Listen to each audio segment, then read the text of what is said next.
নমস্কার বন্ধুরা, simple living Nirupa ব্লগে সকলকেই স্বাগত। এখন বাজে 7:30। ব্লগটা এখন থেকেই শুরু করে দিয়েছি। রোজকার মতো সকালের যে রান্না, সেই রান্নাটা করে নিচ্ছি, কারণ সায়েন্স স্কুলে যাবে। আর আমাদের জন্যও কিছু টিফিন করে নেব। আর এদিকে রয়েছে কালকের কচুরি আর আলুর দম, যেটা ওর কাকা অসুস্থ হওয়ার জন্য খেতে পারেনি। আর ভিজিয়ে রেখেছিলাম ছোলা, যেটা আজকে আমি সায়নকে টিফিনে দেব। আর কুচিয়ে নিয়েছি একটা বড় শসা, দুটো সেদ্ধ করা আলু, তার সঙ্গে দিয়ে দিচ্ছি একটা টমেটো কুচি, একটা পেঁয়াজ কুচি, ধনেপাতা কুচি আর দুটো কাঁচা লঙ্কা কুচি। আর এই এতটা পরিমাণে চানা দেওয়ার কারণ হচ্ছে ওরা 6-7টা বন্ধু মিলে টিফিনকে ভাগাভাগি করে খায়। আর ওরা ক্যান্টিন থেকেও কিনে খায় ডিম পোচ, ডিম টোস্ট। আর এই ক্যান্টিনের আন্টিরাও কিন্তু খুব ভালোবাসে। যদি না একদিন খায়, তারাও জিজ্ঞাসা করবে, কী হলো আজকে তোরা খেলি না যে? আমি সেদিন গিয়েছিলাম, বলছে সায়ন আজকে টিফিন করেনি কেন? ও কি আজকে টিফিন করবে না? এই যে আমি নুনটা দিয়েছিলাম, ওটা আমি তুলে নেব, কারণ নুনটা দিলে চারিদিকে ছড়িয়ে যাবে। টিফিন তো সায়নের দেয়া হয়ে গেছে। এদিকে রায়বাবু আগের দিনের কচুরি আর আলুর দম খেতে বসে গেছে আর সায়নের সঙ্গে কথা বলছে। সায়ন তো ড্রেস পরছে স্কুলে যাবার জন্য। এদিকে সায়ন বেরিয়েও পড়েছে, গাড়ি এসে গেছে। যথারীতি রোজকার মতো যেমন গাড়িতে যায় সেইভাবেই যাবে। আর সামনে একজন মেয়ে আছে, সেও উঠবে। সায়নকে প্রতিদিনই যে হোক না যে হোক একটু এগিয়ে দিয়ে আসে। সায়নের গাড়ি ছেড়েও দিয়েছে, আমি আজকে চলে আসছি। এই দেখুন, এই বিড়ালটা আমাকে একদিন ধাক্কা মেরে দিয়েছিল, তার নখটা আমার গায়ে লেগে যেতে আমাকে 4টে ইঞ্জেকশনও নিতে হয়েছিল। এবার আমি আমাদের ঘাটের দিকে চলে এসেছি। আপনাদেরকে দেখাবো যে আমাদের বেল গাছে কত বেল হয়েছে। আর এই বেলগুলো আগে ভীষণ বড় বড় হতো, এখন সাইজে ছোট হয়ে গেছে, তবে খেতে ভীষণ মিষ্টি আর আঠাও কম, অত কিরকির করে না। অনেক বেল গাছ আছে যেখানে বেল খেলে মুখে বড্ড কিরকির করে।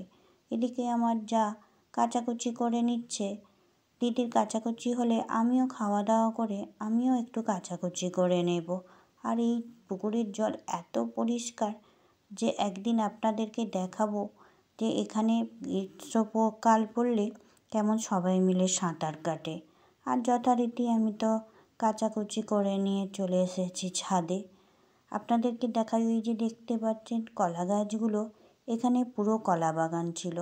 মাস 2 আগে সব কলা গাছগুলো কেটে দিয়েছে, আবারও কলা গাছগুলো হতে শুরু করে দিয়েছে। আর এদিকে এই যে লঙ্কা গাছগুলো বসিয়েছিলাম, সেই লঙ্কা গাছগুলো অনেকটাই বড় বড় হয়েছে, তবে অনেক ঘাস জন্মেছে।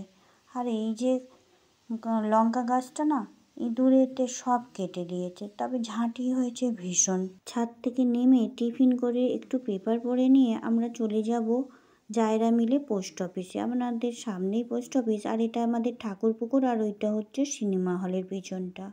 আর এটা হচ্ছে সিনেমা হলের সামনের দিক। এটা ভূধরচন্দ্র মল্লিক মহাশয়ের স্ত্রীর নামে সিনেমা হলটি। ওনার স্ত্রীর নাম ছিল মল্লিকা, তাই উনি নাম দিয়েছিলেন মল্লিকা সিনেমা হল। দেখুন, ওই সিনেমা হলটা কিন্তু হাওড়া বর্ডার। আর এই পাটটা দেখতে পাচ্ছেন, এই যে শেতলা মাঠটা, ওটা হচ্ছে হুগলি বর্ডার। আমাদের ওই পাটটা হচ্ছে আমাদের, আর এই পাটটা হচ্ছে মল্লিক মহাশয়ের। এই জায়গাতে 9 দিন ধরে রথের মেলাতে পুতুল নাচ হয়। আর এই মেলাটা বসে ভীষণ বড়, আর 11 দিন এই মেলা চলে।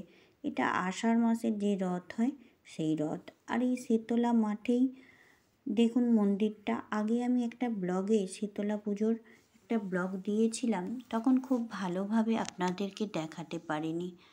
দেখুন, এবার মন্দিরটা আমি ভালো করে আপনাদেরকে দেখিয়ে দিচ্ছি। আর ওই গাছটায় ওই শীতলা পুজোর সময় কিছু ধূপ ধুনোর আতাস লেগেছিল, গাছটা একটু ঝলসে গেছে।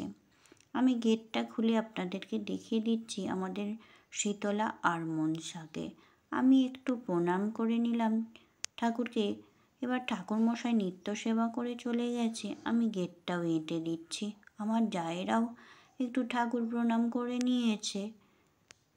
আপনাদেরকে দেখাই এই মাঠের একটা দিকে কত সুন্দর করে ফুল গাছ বসিয়েছে। আমার একটু ফুল গাছের প্রতি ভীষণ নেশা আছে। যে কোনো বাগানই আমার খুব প্রিয়, তবে সবথেকে ভালো লাগে আমার রজনীগন্ধা ফুল। এটা কেন জানি না আমার খুব পছন্দের। অন্যান্যদের অন্য ফুলও ভালো লাগে।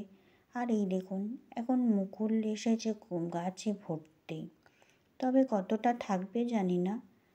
এই যে আমরা জায়রা সব পোস্ট অফিস থেকে নেমে পড়ছি, তবে আমাদের জায়দের কারোরই একটা কোনো কাজ হলো না। আবার অন্য দিন ডেট দিয়েছেন আসার জন্য। সামনে বাড়ি, তাই আমাদের কোনো অসুবিধা নেই। তবে রোজ রোজ আসতে কার ভালো লাগে বলুন? বাড়িতে তো অনেক কাজ বাজ থাকে, সব কিছু মিটিয়েই আসতে হয়। আমার সেইভাবে কাজ থাকে না, তবে অন্য জায়দের তো কাজ থাকে বলুন। আমিও নেমে পড়ছি। এবার দুপুরবেলার খাওয়া দাওয়া করে আমি চলে যাব একটু গরম গরম ফুচকা আনতে। আমি ফুচকা আনতে গিয়েছি যাদের বাড়ি, তারাও আমি যেতেই প্রথমে আমাকে তাদের বাগানটা একটু ঘুরিয়ে ঘুরিয়ে দেখে নিচ্ছে। আপনাদের বললাম না, আমার যে কোনো বাগানই ভীষণ পছন্দের। দেখুন ফুলগুলো কত সুন্দর দেখতে লাগছে।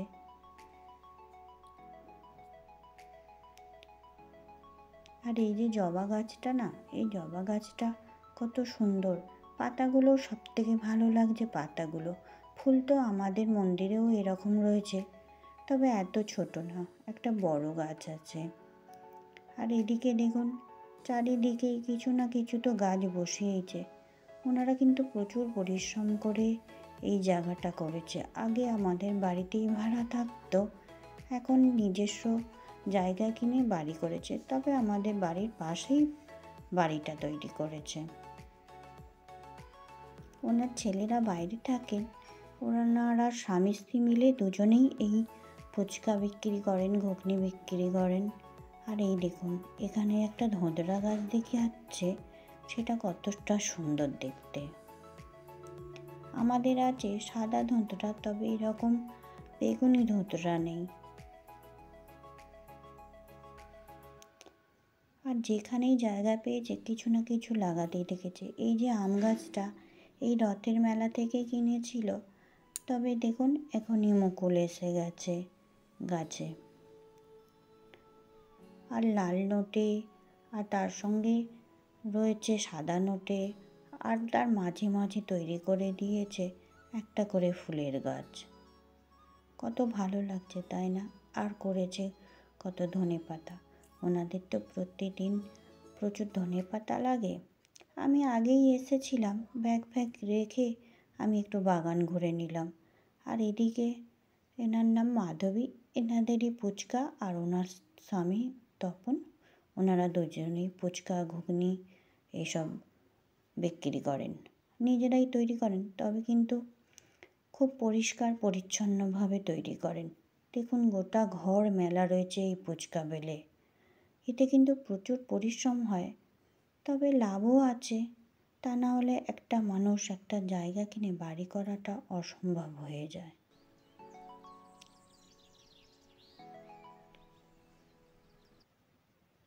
এই ফুচকা করতে কিন্তু অনেকটা সময়ের প্রয়োজন হয়। আর ইনি হচ্ছেন ওনাদেরই পাশের বাড়ি, তবে এনাদের ফুচকা বেলে দেন। ওনার জন্য কি দেন আমি ঠিক জানি না, তবে কিছু পারিশ্রমিক অবশ্যই দেন। তা নাহলে এতটা সময় খরচ করে কেনই বা উনি আসবেন। চলুন আপনাদেরকে দেখাই যে কত ফুচকা ভেজে ওনারা স্টক করে রেখেছেন। দেখুন এমনভাবে রেখেছেন যাতে কোনো সেটিয়ে যাবে না, মুড়মুড়ে থাকবে। আবার এই ফুচকাগুলোই রোদ্দুর বেরোলে রোদেতে দেয়, আরও সেটা মুড়মুড়ে হয়ে থাকে। আর এইগুলো দেখছেন, এইগুলো হবে চটপটা। আর এদিকে আমি আপনাদেরকে দেখাবো কেমন করে ফুচকাটা ভেজে নিচ্ছে। দেখুন তেলে দেওয়ার পরে ঠিক এইভাবেই নাড়াচাড়া করে ফুচকাকে ভেজে নিতে হয়। সায়ন যখন ছোট ছিল তখন এইরকম গরম ফুচকা ভাজলেই সায়নের হাতে 2-4টে দিয়ে দিত। কারণ তখন তো ওনারা আমাদের বাড়িতেই এখানে ভাড়ায় থাকতো। এখন ওনারা একটু দূরে গিয়ে বাড়ি করেছেন, আর ওখানে তো যাওয়া সম্ভব নয়, রোজ রোজ সায়নের স্কুলও থাকে।